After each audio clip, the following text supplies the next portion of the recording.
hanya dengan Rp15.000 per bulan, Anda telah turut berpartisipasi dalam menyebarkan dakwah bersama Tarbiyah Sunnah. Barakallahu fikum.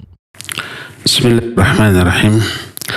Assalamualaikum warahmatullahi wabarakatuh.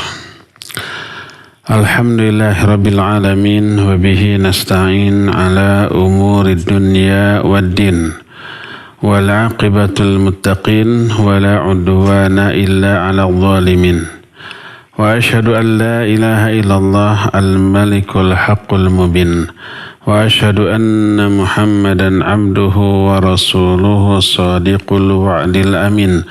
Wassalatu wassalamu ala asyrafil anbiya'i wal mursalin wa ala alihi wa ashabihi ajma'in wa man tabi'ahum bi ihsanin ila yaumiddin wa ba'd.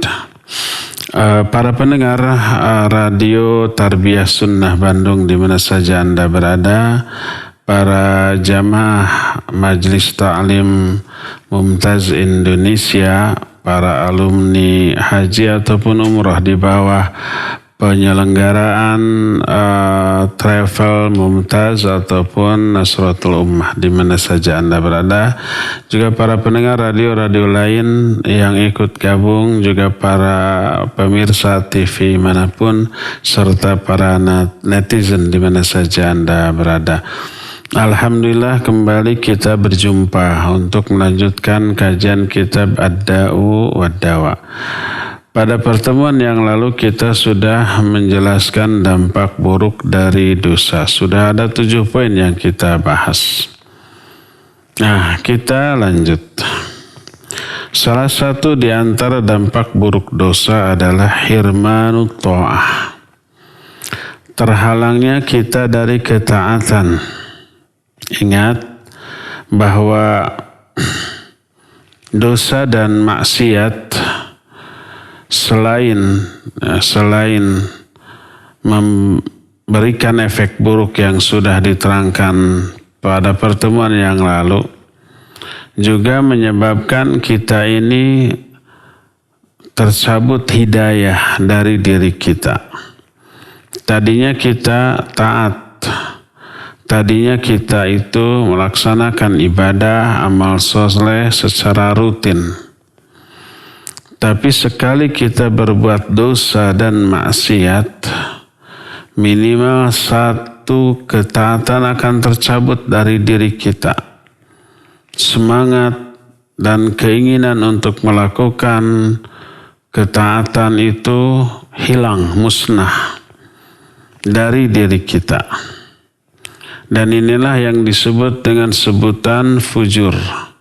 Fujur maknanya, salah satu maknanya adalah al-khuruj anit ta'ah, keluar dari ketaatan. Tadinya kita taat, tapi karena dosa dan maksiat, berhentilah kita dari ketaatan tersebut. Nabi SAW bersabda dalam hadis sahih riwayat Imam Bukhari dan Imam Muslim, "Iyyakum wal kadhiba, li'anna al-kadhiba yahdi ilal fujur." Jauhi oleh kamu kedustaan, karena kedustaan itu yahdi ilal fujur, bisa menyeret pelakunya kepada fujur. Fujur itu bisa bermakna al-wuqu' fil dhunub wal ma'asi, bisa bermakna al-khuruj minat ta'ah. Fujur itu bisa bermakna terjerumus dalam dosa dan maksiat yang lain, bisa juga bermakna keluar atau berhenti dari ketaatan. Sampai berkata Imam Ibnu Qayyim, "Falau lam yakun lidzambi 'uqubatun illa annahu yasuddu an ta'atin takunu badalah wa yaqta'u tariqa ta'atin ukhra fayaqtati'u alaihi bidzambi tariqun thalith thumma rabi'ah wa hallu majara fayanqati'u anhu bidzambi ta'atun kathirah." Seandainya tidak ada azab lain, tidak ada hukuman lain bagi dosa, kecuali bahwa dia itu akan terhalang dari ketaatan, terhalang dari melakukan ibadah dan amal soleh sebagai pengganti dari dosa-dosa yang sudah dilakukan itu. Maka terputuslah dia dari sebuah amal soleh, dari sebuah ketaatan. Lalu itu akan memberi efek domino. Efek domino itu efek yang terus berkesinambungan. Dia akan terputus dari sebuah ketaatan, lalu dia melakukan dosa lagi, terputus dari ketaatan lain, melakukan dosa lagi, terputus dari ketaatan lain, terus-terusan begitu, lalu terhalanglah dia dari banyak melakukan ketaatan. Padahal satu ketaatan saja itu lebih baik daripada dunia dan isinya. Taubahnya sebagaimana seseorang memakan sebuah makanan yang menyebabkan dia sakit berkepanjangan, akhirnya dia terhalang untuk menikmati makanan-makanan yang lezat dan bergizi. Seperti contoh umpamanya kita menginginkan makanan enak tapi berefek buruk untuk jangka panjang. Gorengan umpamanya bala-bala, enak tidak? Enak. Apa efeknya? Efeknya kolesterol kita meningkat. Kadar gula kita dalam darah meningkat. Tensi juga meningkat. Setelah semuanya meningkat, darahnya tinggi, kadar gulanya tinggi, kemudian kolesterolnya tinggi. Kata dokter ini berbahaya, menyebabkan kita terhalang dari makan makanan-makanan yang enak-enak, yang lezat-lezat. Nggak boleh makan kambing, padahal hobi kita. Nggak boleh makan durian, padahal itu kesenangan kita. Nggak boleh makan yang berlemak-lemak, nggak boleh makan yang begini, yang begitu, yang enak-enak. Hanya demi satu suap bala-bala atau gorengan menyebabkan kita terlarang memakan yang enak-enak lain. Nah, taubahnya seperti itu. Allahul musta'an. Jadi dosa dan maksiat menyebabkan terhalangnya kita, lemahnya dari diri kita, bahkan hilangnya kehendak untuk melakukan ibadah dan amal soleh yang lain. Dan inilah efek buruk, salah satu efek buruk dari dosa dan maksiat, yaitu berhenti kita dari melakukan ketaatan, melakukan ibadah, melakukan amal soleh. Efek lain, dampak buruk lain dari dosa dan maksiat adalah dosa dan maksiat itu mengurangi umur, menghapus barokah dari umur kita. Ini pasti. Sebagaimana ketaatan, ibadah, amal soleh bisa menambah umur, maka sebaliknya dosa dan maksiat bisa mengurangi umur. Nabi SAW dalam hadis sahih riwayat Imam Muslim menyatakan, "Man ahabba ayyubsata fi rizqihi wa ayunsha'a fi atharih falyasil rahimah." Siapa orang yang ingin diluaskan rizkinya, ditambahkan, dipanjangkan umurnya, adalah dia menjalin silaturahmi. Silaturahmi salah satu bentuk ketaatan yang bisa memperpanjang umur, bisa menambah jumlah rizki. Maka sebaliknya dosa dan maksiat bisa mengurangi umur, mengurangi rizki. Mengurangi rizki kita sudah jelaskan pada pertemuan yang lalu. Salah satu dampak buruk dari dosa adalah terkurangnya rizki. Selain terkurangnya rizki, berkurang juga umur. Apakah ini maknanya hakiki ataukah majazi?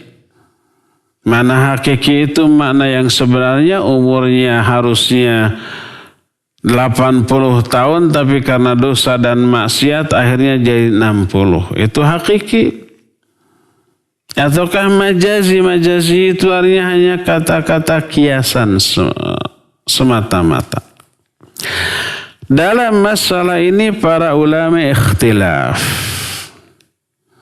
Pendapat yang pertama menyatakan nuqsanu umril asi huwa dhihabu barakati umrihi wa mahquha anhu alaihi wa hadha haqqun wa huwa ba'du ta'thiril ma'asi.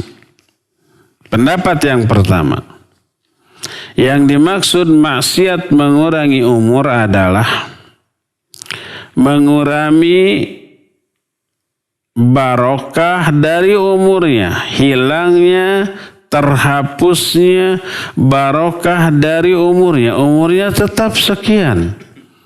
Umpamanya umurnya tetap 70 tahun. Tapi keberkahan dari umurnya itu hilang, minimal berkurang karena maksiat, karena dosa. Oleh karena itu berkurangnya umur maknanya majazi. Ini salah satu pendapat.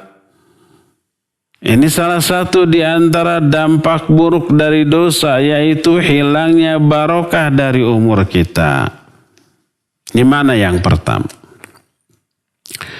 Makna yang kedua, bal yanqusu haqiqatan kama yanqusu rizq. Mana yang kedua, berkurang umur secara hakiki dengan makna yang sebenarnya, sebagaimana dosa juga bisa mengurangi kadar rizki. Maknanya hakiki. Kalau dia tidak melakukan banyak dosa dan maksiat, umurnya 80. Tapi karena banyak dosa dan maksiat jadi 60. Karena kalau dia tidak dosa dan maksiat, rizkinya totalnya 10 miliar dari awal sampai akhir. Tapi karena dosa dan maksiat hanya umpamanya 5 miliar saja. Ini maknanya hakiki. Kenapa? Faja'alallahu subhanahu lil barakah fir rizqi asbaban katsirah tukthiruhu wa taziduhu walil barakah fil umri asbaban katsirah tukthiruhu wa taziduhu. Karena Allah Azza wa Jalla menjadikan banyak sebab bertambah atau berkurangnya rizki seseorang ataupun umur seseorang. Salah satu di antara keberkahan rizki adalah banyaknya jumlah rizki tersebut. Salah satu di antara bentuk barokah dari umur itu adalah panjangnya umur tersebut. Dan para ulama berkata, wala tamtani'u ziyadatul umr bi asbabin kama tanqusu bi asbabin fal arzaq wal ajal was sa'adah was syaqawah was siha was suqam wal marad wal ghina wal faqr wa in kanat bi qada'ir rabbi azza wa jalla fa huwa yaqdi ma yasha bi asbabin ja'alaha mujibatan bi musabbabatiha muqtadiyatan laha.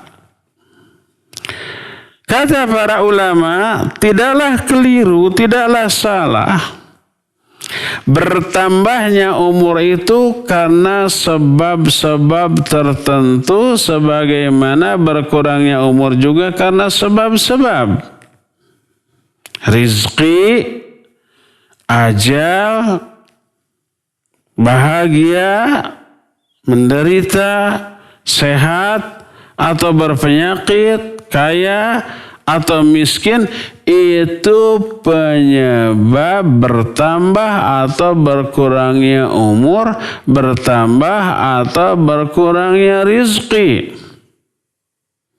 Orang bisa panjang umur karena umpamanya dia sehat, karena banyak rizkinya, karena dia itu bahagia dan senang lebih lama, lebih sering daripada sedih dan menderitanya. Apakah secara akal hal itu berpengaruh kepada umur? Iya. Akal kita memahami, meyakini bahwa kesehatan berpengaruh kepada umur. Bahwa umpamanya harta yang banyak berpengaruh kepada umur. Orang yang umpamanya kaya raya lalu sakit, tak segan-segan dia ke rumah sakit terbaik, meminta ditangani oleh dokter terbaik dengan obat-obatan terbaik, pelayanan terbaik, walaupun harus bayar lebih mahal. Apakah akal dan memang realita menjelaskan bahwa orang seperti itu lebih cepat sembuhnya daripada orang yang sakit lalu tidak dirawat, tidak diobati karena nggak ada uang? Ya, itu sesuatu yang masuk akal. Orang yang sakit kemudian tidak diobati karena nggak ada uang di rumah. Akhirnya apa? Nggak bisa makan, nggak bisa minum. Akhirnya nggak dirawat, nggak diobati. Tambah parah nggak sakitnya? Tambah parah. Tapi kalau dibawa ke rumah sakit nggak bisa makan, nggak bisa minum, ada infusan. Di rumah nggak bisa minum obat karena nggak selera, bisa dimasukkan secara suntik atau melalui infusan kalau di rumah sakit. Dicek semuanya, tensinya, denyut jantungnya, nafasnya, kadar oksigennya, kadar gulanya, kolesterolnya, semuanya ditangani. Kalau apa? Kalau di rumah sakit. Karena ada uang. Apakah secara akal itu akan bisa memperpanjang umur? Iya. Dan itu salah satu penyebab. Kenapa orang umpamanya yang ahli ibadah, amal soleh, umurnya lebih panjang. Akal bisa menjelaskan. Orang yang beribadah, beriman, beramal soleh, melakukan ketaatan, jiwanya lebih tenang. Sehat jiwanya, sehat badannya. Banyak umpamanya melakukan tahajud di sepertiga akhir malam, itu secara kesehatan menguatkan paru-paru, menguatkan jantung. Banyak umpamanya bersujud dengan sujud yang lama di waktu-waktu tertentu, maka aliran oksigen darah yang ke otak yang membawa oksigen, nutrisi dan seterusnya lebih banyak. Sehat otaknya, sehat jantungnya, sehat paru-parunya, sehat ginjalnya. Banyak melakukan saum-saum sunnah. Menyehatkan badan enggak? Ya, menyehatkan badannya. Banyak umpamanya melakukan tawaf di Ka'bah ketika umpamanya berada di Mekah. Sehat enggak? Jalan-jalan kaki itu sehat. Secara fisik sehat, apalagi secara jiwanya dengan penghayatan. Ada zikir, ada doa, ada tawakal, ada roja, ada khauf, ada macam-macam di dalam tawaf. Secara fisik jalan kaki saja sudah sehat. Menyehatkan jantung, menguatkan otot, dan seterusnya. Makanya ibadah seperti sholat kalau dilakukan ikhlas, khusyuk, sesuai sunnah, itu selain menyehatkan, juga bisa menyembuhkan banyak penyakit fisik dan psikis. Dan itu termasuk salah satu di antara sebab seseorang panjang umur adalah karena sehat jiwanya, sehat raganya. Berkata lagi ulama lain, wa qala ta'ifah ukhra, ta'thirul ma'asi fi mahdil umur innama huwa bi anna haqiqata al-hayati hiya hayatul qalbi. Walidzalik ja'ala Allah subhanahu al-kafira mayitan ghairu hayyin. Ada lagi ulama yang menyatakan pengaruh dari maksiat di dalam mengurangi umur, menghapus umur dengan makna bahwa hakikat dari kehidupan kita adalah hidupnya hati. Oleh karena itulah Allah menjadikan orang kafir dengan sebutan mayit karena tidak hidup. Dalam surah An-Nahl ayat 21 menyatakan amwatun ghairu ahya.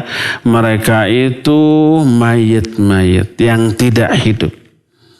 Orang-orang kafir itu adalah mayit-mayit hidup. Maka kehidupan yang hakiki adalah hidupnya hati.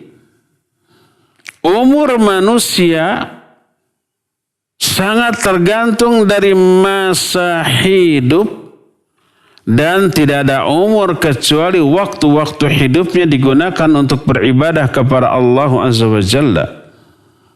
Itulah saat-saat dari umurnya. Maka kebaikan, ketakwaan, ketaatan menambah waktu-waktu dari umur dia. Tidak ada umur kecuali kalau umur tersebut atau waktu dari hidupnya itu digunakan untuk ketaatan, untuk ibadah, untuk beramal soleh, untuk mencintai Allah dan Rasulnya serta mengaplikasikannya dalam kehidupan.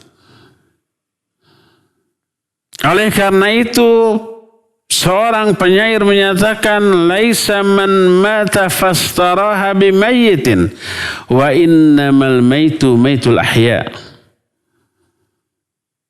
Laisa man mata fastaraha bimayyitin. Bukanlah orang mati itu adalah orang yang berbahagia ketika di saat kematiannya. Matinya husnul khatimah. Ya, dia tetap hidup. Wa innamal maitu maitul ahya. Hanyalah kematian itu adalah orang yang hatinya mati ketika jasadnya masih hidup. Makanya orang-orang yang mati syahid mereka itu hidup. Wala taqulu lima yuqtalu fi sabilillahi amwatan bal ahya walakin la tash'urun. Jangan kamu katakan orang yang terbunuh di jalan Allah itu bahwa mereka itu mati. Enggak, mereka itu hidup. Tapi kalian tidak memahaminya, tidak menyadarinya. Bal ahya'u 'inda rabbihim yurzaqun. Mereka itu hidup di sisi Allah dengan tetap memperoleh rezeki. Oleh karena itulah maka yang dimaksud hidup yang hakiki adalah hidupnya hati. Dan hidupnya hati itu hanya apabila hati itu diisi oleh ruh dari Al-Quranul Karim. Ini yang menjadi rahasia bahwa salah satu di antara sebutan untuk Al-Quran adalah ruh. Al-Quran disebut syifa yang artinya obat karena fungsinya sebagai obat. Salah satu fungsinya. Al-Quran disebut nur karena salah satu fungsinya cahaya yang menerangi hati. Al-Quran disebut juga ruh. Karena salah satu fungsi sebagai ruh yaitu menghidupkan hati yang mati. Allah berfirman, wa kadzalika auhayna ilaika ruhan min amrina.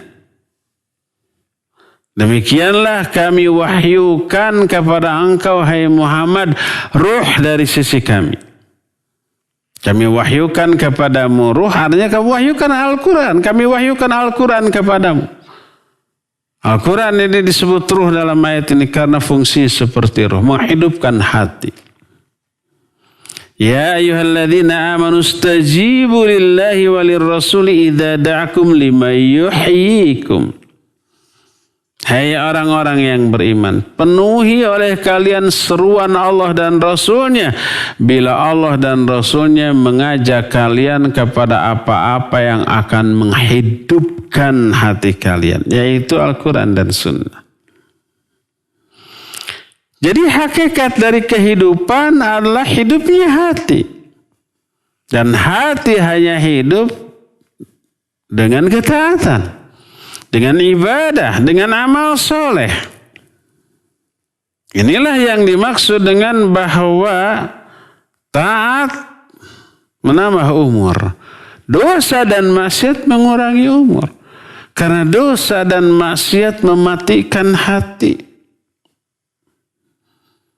Berdasarkan hal itulah berkata Imam Ibnu Qayyim wabil jumlah, fal'abdu idza a'rada 'anillah wa anshaghala bil ma'asi dhaqat 'alaihi ayyamu hayatihi al-haqiqah allati yajidu ghibba idha'atiha yawma yaqul ya laitani qaddamtu li hayati. Maka seorang hamba apabila dia berpaling dari Allah, menyibukkan diri dengan dosa dan maksiat, akan semakin sempitlah hari-hari dari kehidupan yang sebenarnya. Dia nanti akan menyesal sebagaimana firman Allah dalam surah Al-Fajr ayat 24. Orang itu berkata, wa yaqul kafiru ya laitani qaddamtu li hayati. Ya laitani, aduh celaka aku. Qaddamtu li hayati. Kenapa aku tidak berbuat kebaikan, ibadah, amal soleh untuk kehidupanku dulu waktu aku hidup di dunia. Menyesal, kenapa tidak aku isi waktu-waktu hidupku itu dengan ibadah, amal soleh dan kebaikan. Sebab ketika hidup hanya ada dua kemungkinan. Waktu-waktu hidup kita diisi oleh sesuatu yang maslahat, baik duniawi ataupun ukhrawi,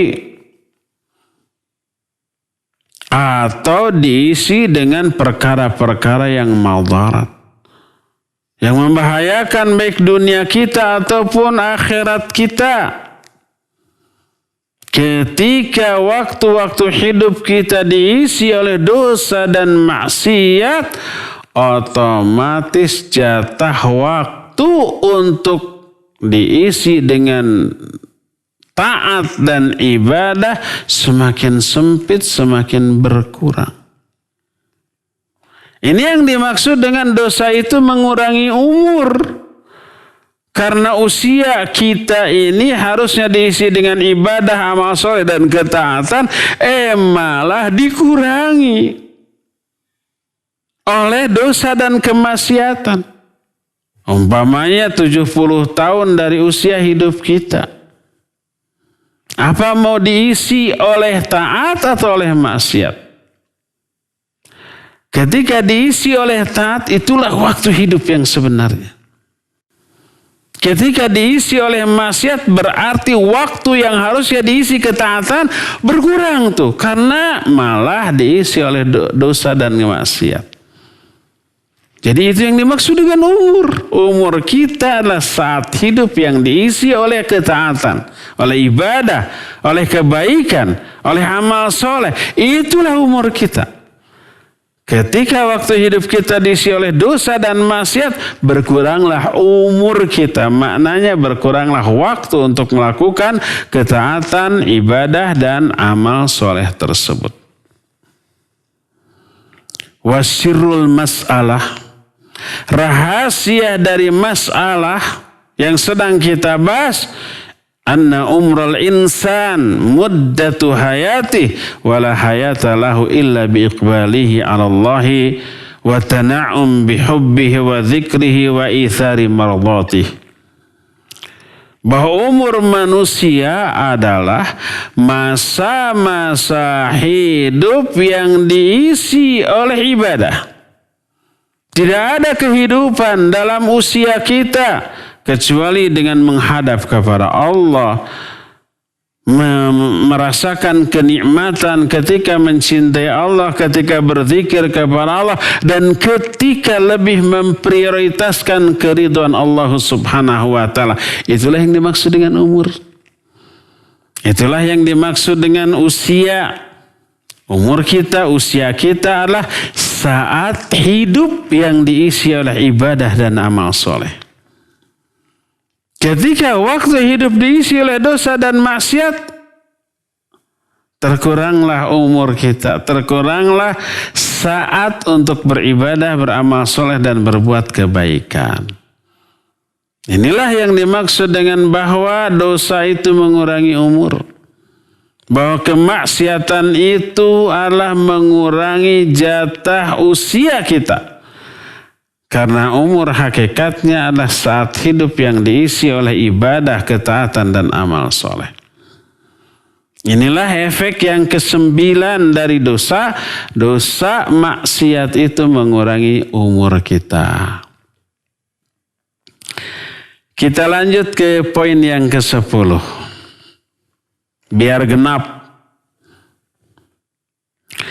Maksiat memberi efek domino terhadap keburukan. Saya nggak tahu apa istilah ini, buruk apa baik, efek domino ya.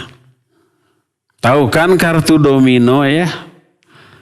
Efek domino itu, kalau kartu domino itu diberdirikan dengan jarak tertentu, terus ada ribuan. Diberdirikan secara berjejer dengan jarak tertentu. Setelah berjejer lalu kita jatuhkan kartu domino yang paling depan. Tek, menimpa ke kartu domino yang berikutnya. Apa yang terjadi? Jatuh dialah yang kedua, ketiga, terus merebet. Semuanya nanti jatuh. Itu yang disebut dengan sebutan efek domino. Gitunya efek domino teh. Dosa dan maksiat itu memberi efek domino. Maknanya apa? Satu dosa yang dilakukan mendorong orang itu untuk melakukan dosa lainnya dengan jenis yang berbeda, dengan bentuk yang berbeda.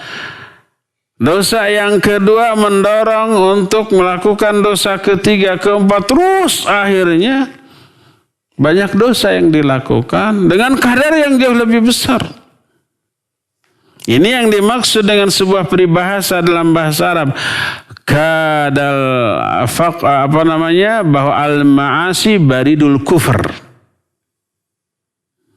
Al-ma'asi baridul kufr artinya maksiat itu batu loncatan menuju kekufuran. Perbuatan kufur dan syirik berawal dari dosa dan maksiat. Makin lama dosa dan maksiat tidak diperbaiki, makin gede, makin dahsyat, makin kadarnya makin tambah luar biasa. Akhirnya sampai kepada kufur atau syirik, akhirnya murtad. Kalau seorang murtad, coba lihat. Itu adalah dampak akhir dari dosa-dosa kecil yang dilakukan terus-menerus sampai dosa sedang, sampai dosa besar, sampai yang besar, sampai yang paling besar yaitu murtad. Berkata Imam Ibn Qayyim rahimahullah, wa minha anna al-ma'asi tazra'u amthalaha yuwalidu ba'duha ba'da. Di antara dampak buruk dari dosa adalah bahwa maksiat itu memanen kemaksiatan lain yang sejenis. Melahirkan dosa-dosa lainnya setelah itu. Berkata para ulama salafus salih, inna min uqubatis sayyi'ah as-sayyi'atu ba'daha. Wa inna min thawabil hasanah al-hasanah ba'daha. Fal'amdu idha amila hasanatan qalat ukhra ila jambiha i'malni aydan. Fa'idha amilaha qalat al-thalithah kadhalik wa hallu majara. wa tudha'afur ribah wa tazayadatil hasanat wa kadzalika janibus sayyi'at aidan hatta tasira ta'at wal ma'asi hayhat rasikhah wa sifat lazimah wa malakat thabitah falau attala al-muhsinu ta'at la dhaqat alaihi nafsuh wa dhaqat alaihi al-ardu bima rahubat wa hassa min nafsi ka'annahu al-hut idza faraqa al-ma hatta yu'awidaha fataskunu nafsuhu wa tuqirru 'ainuhu. Allahul musta'an. Kata para ulama salafus saleh, sesungguhnya di antara hukuman atas keburukan adalah munculnya motivasi keinginan untuk melakukan keburukan yang lain setelahnya. Sebagaimana pahala dari kebaikan adalah hidayah. Keinginan motivasi untuk melakukan kebaikan lain setelahnya. Maka apabila seorang hamba melakukan satu kebaikan, kebaikan lainnya akan berkata, amalkan saya juga dong. Gitu ya. Kalau kebaikan kedua ini dilakukan, berkata kebaikan yang ketiga, saya juga dong amalkan oleh dirimu. Kalau diamalkan, berkatalah kebaikan keempat, kelima, dan seterusnya begitu. Berlipatlah keuntungan dia. Bertambahlah kebaikan-kebaikan dia. Itulah kebaikan. Kebaikan juga memberi efek domino. Demikian juga ini berlaku pada keburukan. Kalau seseorang melakukan keburukan, berkatalah keburukan lain, amalkan saya juga dong. Diamalkan yang kedua, berkata keburukan ketiga, saya juga dong, amalkan juga, terus. Sehingga baik ketaatan ataupun keburukan tertanam di dalam dirinya menjadi sifat yang melekat, menjadi mendarah, mendaging dalam dirinya. Kalau sudah demikian, kalau seorang pelaku kebaikan sudah enjoy, sudah menikmati jiwanya, sudah merasakan nikmat dengan melakukan ketaatan dan kebaikan, suatu saat dia berhenti dari kebaikan itu. Karena ada uzur umpamanya. Hatinya itu terasa sempit. Seseorang terbiasa saum Senin Kamis. Suatu saat tidak bisa saum Senin Kamis. Baik karena sakit, karena safar, atau karena ada uzur lain. Walaupun pahalanya tetap dapat, tapi rasanya ada sesuatu yang hilang dari dirinya nih. Kan begitu ya? Orang umpamanya melakukan tahajud terus, dia merasakan kenikmatan rohaniah dengan tahajudnya. Suatu saat nggak bisa tahajud, tubuh itu nagih, jiwa itu nagih. Baik karena nggak bisa tahajudnya karena dalam keadaan safar, atau umpamanya karena sakit, atau karena sesuatu hal, ada sesuatu yang hilang. Sempit tuh merasa jiwanya itu, walaupun pahalanya tetap dapat. Taubahnya dia merasakan seperti ikan apabila dipisahkan dari air. Untuk membunuh ikan tidak perlu ikan itu ditangkap kemudian dikeret, dipukulkan, dibanting, dipotong. Nggak perlu begitu. Apalagi nangkapnya susah.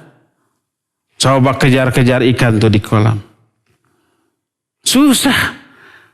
Nggak perlu begitu. Pisahkan saja dia di air. Ambil panyair. Apa panyair bahasa Indonesianya? Saringan. Udah.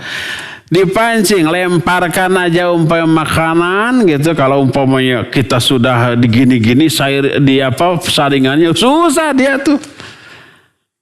Bisa kabur. Gampang. Umpetin dulu, lemparkan umpamanya makanan, begitu dia masak langsung pisahkan dari air. Gerubuk. Lemah, lama-lama mati. Nah begitu tuh jiwa tuh. Jadi taubahnya bagaikan ikan yang terpisah dari air. Oleh karena itulah maka orang yang terbiasa melakukan ibadah, ketaatan, amal soleh, suatu saat dia berhenti ada sesuatu yang hilang. Ingat, itu juga terjadi pada pelaku kemaksiatan. Pelaku dosa dan keburukan. Kata Imam Ibnu Qayyim, walau attala al-mujrimul ma'siyah wa aqbala 'ala ta'ah la dhaqat 'alaihi nafsuh wa dhaqa sadruh hatta yu'awidaha. Seandainya seorang pelaku dosa besar, ahli maksiat, berhenti dari kemaksiatannya, lalu dia melakukan ketaatan, niscaya jiwanya itu akan sumpek dan sempit. Dadanya itu akan sempit. Dia merasa tidak nyaman. Coba umpamanya ahli maksiat dibawa ke masjid. Dia gak pernah sholat. Yuk kita ke masjid, dibawa. Malu dia. Hatinya itu gak nyaman. Merasa terasing di masjid. Baik duduk untuk mendengarkan kajian atau khutbah Jumat, apalagi sholat. Sumpah. Makanya banyak ahli maksiat, orang-orang fasik, dia itu melakukan dosa dan kemaksiatan tanpa menikmati dosa dan kemaksiatannya, tanpa ada motivasi dalam melakukan kemaksiatannya, kecuali satu saja, yaitu apa? Merasakan kesumpekan ketika berpisah dari kemaksiatannya. Umpamanya seseorang yang terbiasa nyanyi, terbiasa bermain musik, terbiasa jingkrak-jingkrak ketika mendengarkannya, itu merasakan kenikmatan tersendiri. Ketika dia itu umpamanya tidak bisa melakukan itu karena sakit, itu jiwanya itu merasa merasa tersiksa. Ada orang yang pernah curhat mengeluh kepada saya. Dia itu setiap malam selalu ke tempat-tempat hiburan malam. Baik nyanyi, joget, atau mabuk. Merasa enjoy dengan hal itu. Suatu saat itu ditutup karena bulan Ramadan. Wah, hatinya itu gak tahan, gelisah. Tapi semua fasilitas atau tempat yang seperti itu ditutup, gak ada yang terbuka. Dia ingin segera Ramadan berlalu. Begitu hari lebaran pertama dibuka, wah, seperti kuda lepas dari gedogan. Lepas dari kandangnya, wah, langsung itu yang dicari itu. Orang terbiasa dengan merokok, dia bukan menikmati kelezatan rokoknya, dan rokok tidak lezat, tapi ada kenikmatan tersendiri. Suatu saat dia sakit paru-paru atau tipes, kata dokter nggak boleh ngerokok, bisa berbahaya. Akhirnya berhenti, ya. Kemudian dia berangsur-angsur sembuh. Setelah sembuh dia ingin merokok, bukan menikmati. Dia mulai sekenyot dua kenyot, pahit rasanya ke lidah, mual rasanya ke ini. Tapi ada kenikmatan tersendiri dengan rokok. Kenikmatan psikis. Walaupun pahit, walaupun mual, walaupun pahang, dia dikereyeh kata orang Sunda. Dia apa dikereyeh teh? Ya sedikit demi sedikit sampai terasa nikmat lagi. Dia merasakan kepahitan ketika merokok secara fisik. Tapi secara psikis dia merasakan apa? Kelezatan. Akhirnya terus dia paksakan.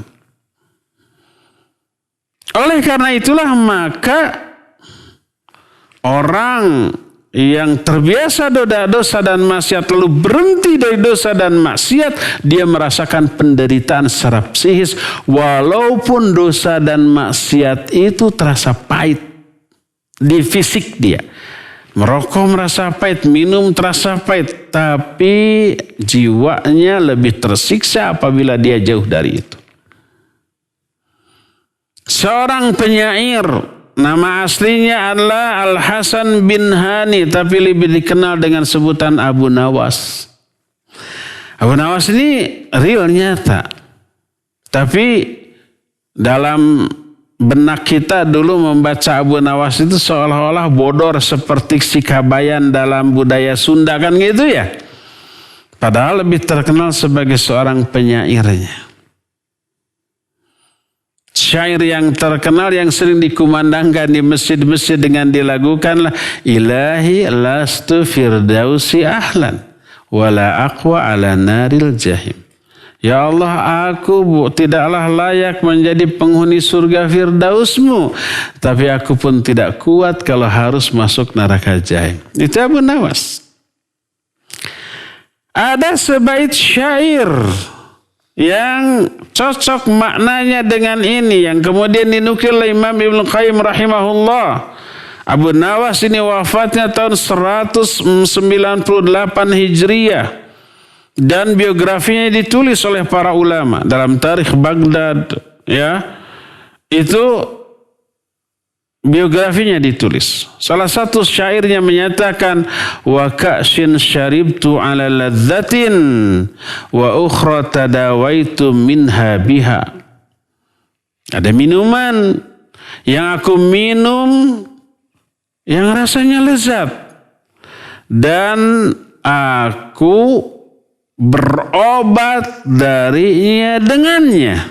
Bayangkan. Minuman itu minuman yang buruk.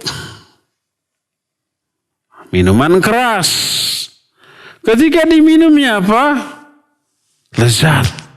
Secara psikis. Bukan secara fisik. Konon. Saya belum pernah merasakan.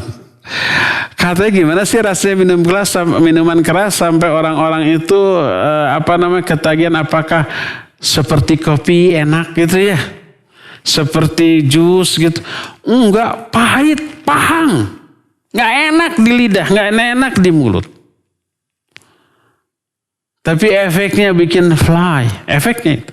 Karena ada efek yang bikin fly, orang enjoy menikmatinya ketika meminumnya.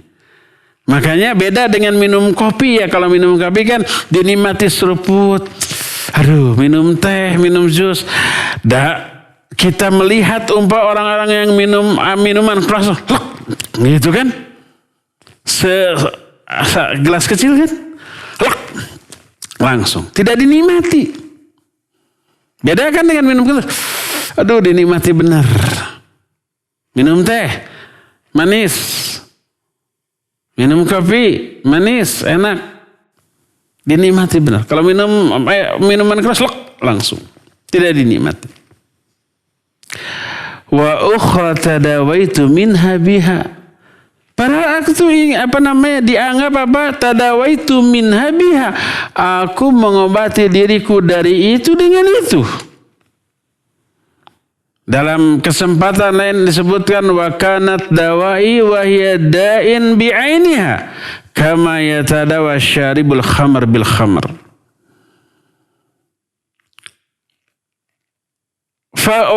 Fakanat dawai, dia itu minuman yang aku minum itu untuk mengobati aku. Wahia da'i bi'ainiha, padahal itu penyakit pada hakikatnya. Sebagaimana para peminum khamr berobat dengan khamr. khamr atau minuman keras yang mereka minum itu, mereka maksudkan untuk menghilangkan masalah. Padahal dengan minum bertambahlah masalahnya. Banyak orang yang mengobati penyakit jiwanya dengan dosa dan maksiat. Dengan mabuk, dengan nyanyi dan lagu, dengan berjingkrak-jingkrak, dengan berzina, dengan berjudi. Padahal pada hakikatnya itu sumber masalah. Menghilangkan masalah dengan mendatangkan masalah baru yang jauh lebih besar. Berdasarkan hal itulah maka orang yang melakukan dosa terjerumus ke dalam maksiat akan terdorong untuk melakukan dosa dan maksiat yang lainnya. Ya, ini salah satu di antara dampak buruk dari dosa adalah dosa memberi efek domino kepada keburukan-keburukan dan dosa serta maksiat yang lainnya. Inilah penjelasan kita di pagi hari ini. Insya Allah nanti lanjutan dari hal ini akan kita teruskan di hari Senin yang akan datang. Kita masuki sekarang sesi tanya jawab. Wassallallahu ala nabiyina Muhammadin wa ala alihi wa ashabihi wasallam. Silakan. Syukran Ustaz atas pemaparan materi yang disampaikan. Dan ikhwati iman azani Allah wa iyyakum, para pendengar dan pemirsa Tarbiyah Sunnah Media, baik yang menyimak melalui radio 1476 AM ataupun melalui Tarbiyah Sunnah Channel, silakan yang akan bertanya bisa melalui line telepon di nomor 022868662637 atau bisa melalui pesan singkat ke nomor 0811227146. Baik, sudah ada penelpon yang masuk. Ya, silakan. Assalamualaikum. Waalaikumsalam warahmatullahi wabarakatuh. Dengan Ibu siapa di mana? Dengan Sinta di Cimahi. Ibu Sinta di Cimahi. Silakan pertanyaannya, Ibu. Iya, ceritanya Pak, saya kan menderita syaraf terjepit tuh mulai Mei 2020. Nah, sudah begitu untuk mencari tukang pijat wanita itu kan agak susah Pak. Nah, ceritanya ada gitu yang bisa, tapi setelah saya tanya-tanya dulu itu ternyata dia dibantu jin gitu. Dia itu kuat. Iya. Iya, dalam pijatnya itu dia itu kuat dari jam 5 pagi sampai jam 12 malam gitu Pak. Kerjanya itu. Tahunya dibantu jin gimana? Saya tanya dengan orangnya. Dan di pintunya itu di dalam di dalam kamar dia terapi itu tuh ada gambar segitiga dengan huruf-huruf Arab gundul yang saya tidak mengerti gitu. Nah, yang saya tanyakan apakah kalau saya terapi di tempat seperti itu dengan maksud saya untuk menggunakan keahlian dia sebagai manusia tanpa bantuan jin, misalnya gitu, bisa apa tidak Pak? Apakah itu bentuk kemaksiatan gitu untuk saya? Karena saya dari Mei tahun kemarin Pak. Jadi kalau dosa ya saya ya udah ditahan aja. Ya, apakah itu bentuk kesyirikan atau bukan? Iya Pak. Mohon doanya supaya rumah saya cepat laku ya Pak. Jazakallah khair. Assalamualaikum warahmatullahi wabarakatuh. Assalamualaikum warahmatullahi wabarakatuh. Siapa namanya? Ibu Sinta di Cimahi. Ibu Sinta di Cimahi, barakallahu fik. Nebeng iklan. Barangkali ada jamaah yang mau membeli ya, silakan hubungi radio. Ibu Sinta di Cimahi menderita saraf kejepit. Boleh enggak diterapi oleh terapis yang menggunakan jin? Tidak boleh. Itu sama dengan dukun, praktek perdukunan. Dan dukun itu salah satu di antara definisi atau kriterianya atau batasannya adalah meminta bantuan jin untuk melakukan praktek sihirnya. Apapun bentuknya, walaupun bermanfaat bagi umat seperti pengobatan. Baik obatnya dengan mantra-mantra, dengan pijit, tapi menggunakan metodologi atas bantuan jin, maka tidak boleh. Apalagi ada raja-raja di kamar tempat dia terapi, ya ada tulisan Arab gundul atau bukan Arab gundul, hanya mirip-mirip saja. Mungkin itu tulisan dari bangsa jin. Dan itu termasuk di antara jenis jimat. Yang itu tidak boleh, ya. Itu sama sekali tidak boleh. Maka tidak boleh. Tidak akan bisa sembuh kecuali dengan mendatangkan madarat. Ya. ada metode pengobatan yang halal, yang ilmiah, yang tidak bertolak belakang dengan syariah. Nanti kita punya ada beberapa referensi untuk pengobatan penyakit ibu itu. Bisa nanti japri ke saya atau nanti ke radio. Kita kasih informasi tentang hal itu. Tapi tidak akan saya katakan di media sosial atau media radio sekarang ini. Jadi tidak boleh berobat ke yang sebelumnya. Nggak perlu ditahan, silakan berobat dengan cara yang tidak bertolak belakang dengan syariat. Dan banyak yang seperti itu ya. Jadi berhenti berobat ke yang seperti itu dan silakan cari alternatif pengobatan lain yang dibolehkan secara syar'i. Udah ya, cuma gitu. Adapun ya semoga ibu cepat laku rumah yang sedang dijualnya, dan barangkali ada jamaah yang berminat silakan nanti hubungi Ibu Sinta atau hubungi pihak radio. Kita bantu selama itu kebaikan dan tidak akan meminta upah. Wallahu a'lam. Silakan lagi. Syukran Ustaz atas jawabannya. Baik, ikhwati man azanillahu wa iyyakum. Kita angkat kembali penelpon yang sudah masuk. Ya, silakan. Halo. Ya, Assalamualaikum warahmatullahi wabarakatuh. Waalaikumsalam warahmatullahi wabarakatuh. Dengan Ibu siapa di mana?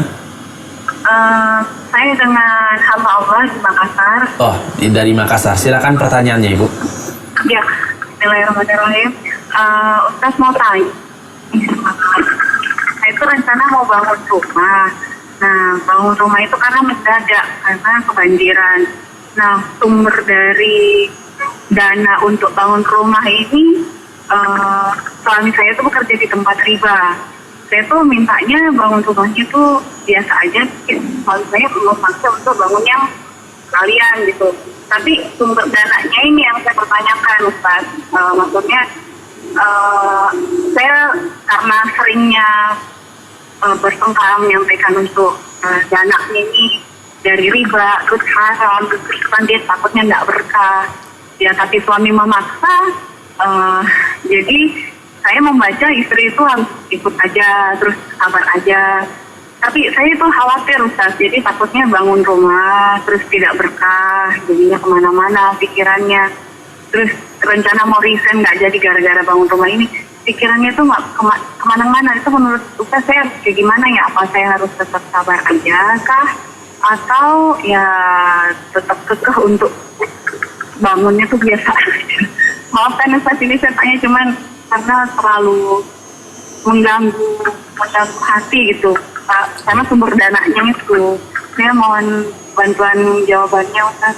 Jazakallahu khairan. Assalamualaikum warahmatullahi wabarakatuh. Waalaikumsalam. Ya, waalaikumsalam warahmatullahi wabarakatuh. Ibu di Makassar, barakallahu fik. Kalau ibu memiliki sumber penghasilan baik kerja, dagang atau yang sejenisnya yang halal, maka cukupkan dengan harta ibu yang halal, tidak memakan nafkah dari suami.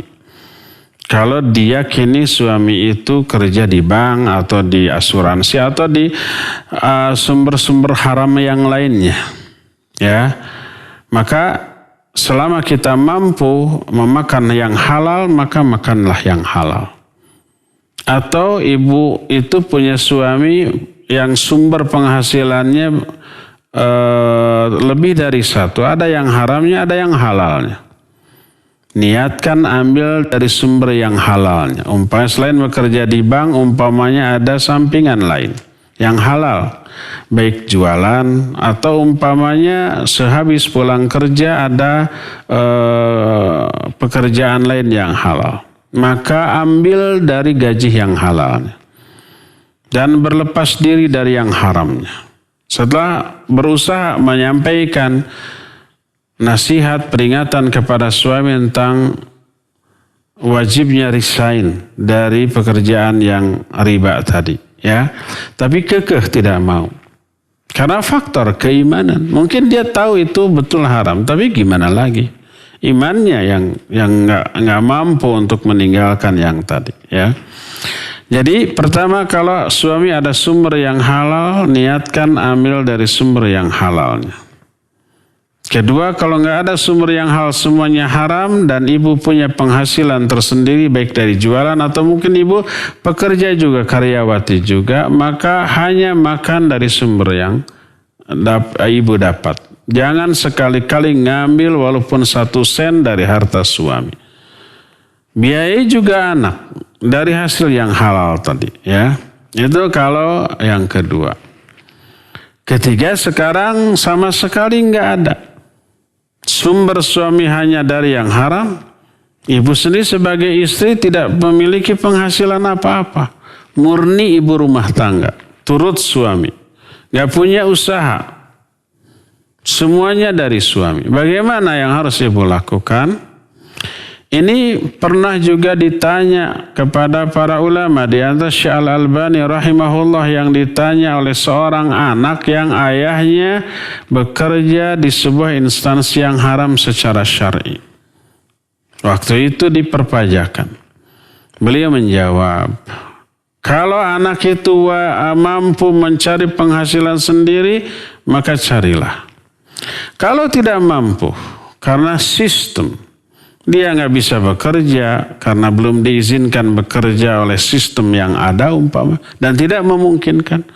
Satu-satunya sumber hanyalah dari ayahnya yang sumbernya haram, maka ambil secukupnya untuk kebutuhan pokok dia, untuk makan, minum, sandang, pangan, papan sehari-hari, dan jangan berlebih. Dan untuk biaya pendidikannya, jangan berlebih, jangan meminta yang lebih dari kebutuhan pokok tersebut.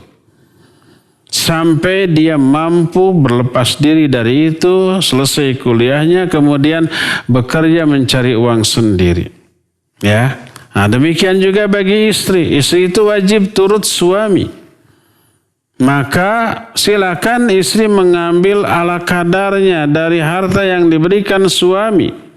Dan tidak berlebih, karena tidak ada alternatif lain bagi dia. Oleh karena itulah orang-orang fakir, orang-orang miskin yang tidak memiliki penghasilan apa-apa dan sudah berupaya maksimal, lalu dia diberi infak atau pemberian dari orang yang kerjanya haram, diberi oleh penjudi, hasil judi, diberi oleh pencuri, hasil mencuri, diberi oleh rentenir, hasil riba umpamanya, dia boleh mengambil untuk diri sebagai hadiah. Karena hadiah, menghadiahkan sesuatu kepada orang lain halal, prosesnya hadiah. Hadiahnya halal, tapi haram bagi pemiliknya. Umpamanya kita dagang minuman atau makanan. Datang orang hasil judi atau hasil riba membeli barang kita, membeli makanan kita. Boleh nggak kita terima? Boleh. Karena sampainya uang dia ke kita melalui proses yang halal, yaitu jual beli. Bagi kita halal karena kita menjual barang. Bagi dia haram karena dia membeli barang itu dari hasil yang haram, yaitu umpamanya riba. Dia haram memakan makanan itu karena dari hasil riba. Kita yang menerima bayaran dari dia halal karena proses yang kita jalani adalah proses yang halal, yaitu jual beli. Demikian juga seorang istri menerima nafkah dari suami. Halal karena apa? Itu nafkah dari suami. Tapi suami berdosa karena memberikan nafkah dari sumber yang haram. Tapi si ibu atau si istri ataupun anak hanya mengambil sesuai dengan kebutuhan pokok dia dan jangan berlebih. Ya. Jadi kalau umpamanya suaminya begitu, hanya sumbernya satu yang haram saja, maka boleh memakan sebagai nafkah dari suaminya untuk istrinya hanya sebatas kebutuhan pokok dan tidak berlebih. Termasuk tinggal di sebuah rumah yang dibangun dari harta yang haram oleh suaminya. Tidak mungkin berpisah. Sok aja bapak sini, saya mah tetap di kolong jembatan. Nggak mungkin bisa begitu. Jadi apa boleh buat kalau seperti itu, tapi ambil ala kadarnya sesuai dengan kebutuhan pokok dan jangan berlebih, dan tetaplah memberikan nasihat, peringatan dan doa untuk suami, ya. Wallahu a'lam. Silakan lagi. Kita beralih ke penanya melalui pesan singkat, Ustadz. Assalamualaikum, Ustadz izin bertanya, apakah buah hidayah yang Allah berikan atas suatu kebaikan itu terbatas pada kebaikan yang sama atau tidak? Misal, orang sering bersedekah lalu diberi hidayah Allah untuk bersedekah lagi, atau hidayah itu bisa dalam bentuk kebaikan lainnya. Begitu juga dengan kemaksiatan, apakah orang yang suka mencuri akan berbuah mencuri lagi ataukah bisa berbuat kemaksiatan yang lainnya, Ustaz? Mohon penjelasannya, silakan. Jawabannya B. Apakah A, hanya kebaikan sejenis, sedekah, nanti terus sedekah? Ataukah B, kalau sedekah bisa terdorong untuk saum, untuk baca Quran, untuk zikir, untuk sholat? Jawabannya B. Demikian juga maksiat, seseorang berdusta. Apakah dia akan terus berdusta? Tidak. Tidak hanya berdusta, tapi dia akan terjerumus ke dalam dosa lainnya selain berdusta. Ya, mungkin dari dusta menjadi gibah, dari gibah nanti menjadi fitnah, dari fitnah nanti menjadi mencela, nanti menjadi dosa besar yang lainnya lagi. Ya, menjadi memusuhi, menjadi memukul, tak mustahil menjadi membunuh, mungkin saja. Ya. Jadi efek domino baik dalam kebaikan atau keburukan ya menyebabkan orang itu terdorong untuk melakukan jenis yang lain. Kebaikan akan melakukan jenis kebaikan yang lain yang tidak sama dengan kebaikan yang pertama, demikian juga keburukan. Ya. Umpamanya seseorang malamnya tahajud, maka siangnya dia bisa melakukan saum. Dan saum ini sebagai hidayah bagi Allah, balasan bagi Allah atas tahajudnya tadi malam. Tahajud diberikan balasan berupa apa? Saum. Nanti seusai saum dia diberi hidayah untuk membaca Al-Quran, untuk berzikir, untuk memahami ilmu yang syar'i dan seterusnya. Ya, demikian juga keburukan. Wallahu a'lam. Silakan. Baca penanya dari pesan. Oh, ada penelpon. Ya, kita angkat dulu telepon yang masuk. Ya, silakan. Assalamualaikum warahmatullahi wabarakatuh. Waalaikumsalam warahmatullahi wabarakatuh. Silakan, Bapak. Ya, Ustaz, saya mau tanya sesuai dengan temanya tadi, dosa dan maksiat. Kiat-kiat apa yang bisa berubah dalam perbuatan maksiat itu? Sekian, assalamualaikum warahmatullahi wabarakatuh. Waalaikumsalam warahmatullahi wabarakatuh. Pak Mulyono di Margahayu. Barakallahu fiik. Jawaban Pak Mulyono itu nanti ada bab tersendiri bagaimana caranya agar bisa lepas dari dosa dan kemaksiatan. Tapi nggak akan saya tunda. Sekarang juga insya Allah saya jawab. Dan jawaban ini terakhir. Sebagai penjelasan terakhir dari kajian kita di pagi hari ini. Ada beberapa Pak. Pertama, taubat, berhenti dari dosa tersebut. Banyak-banyak istighfar. Banyak-banyak meminta ampunan kepada Allah. Berhenti dari dosa tersebut. Menyesal, bertekad tidak mengulang kembali. Nanti insya Allah terhapus. Akan terhenti. Akan hilang efek buruk atau azab atas dosa tersebut. Kalau sudah tobat. Ya. Kedua, ini.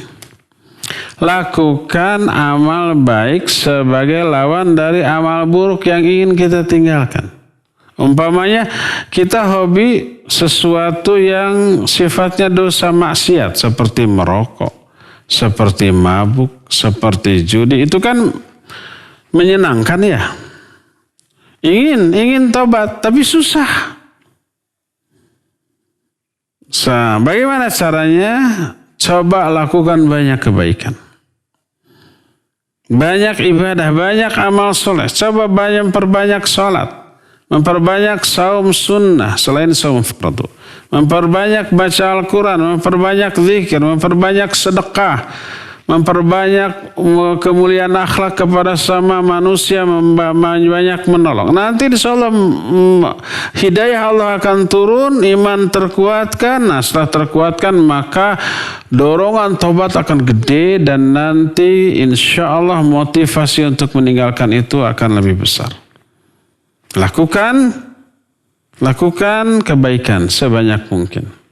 Yang kedua, Ketiga, minta kepada Allah agar Allah menganugerahkan hidayah taubat, agar Allah menganugerahkan kekuatan untuk berhenti dari dosa-dosa dan maksiat tadi, agar Allah merubah hati kita dari buruk menjadi baik, dari kotor menjadi bersih.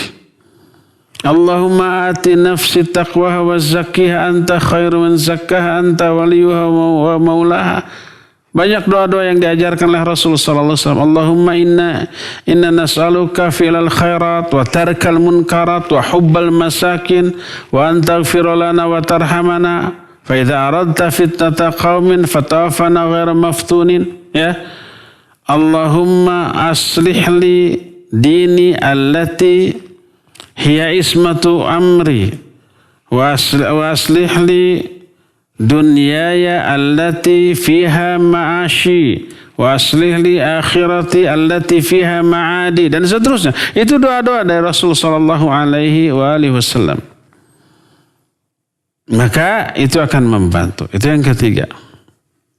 Keempat, pilih kawan bergaul yang soleh-soleh, yang baik-baik, yang iman, yang bisa menuntun kita kepada kebaikan, dan jauhi kawan-kawan pergaulan yang buruk yang itu menyebabkan kita terjerumus dalam dosa dan banyak maksiat. Jauhi itu.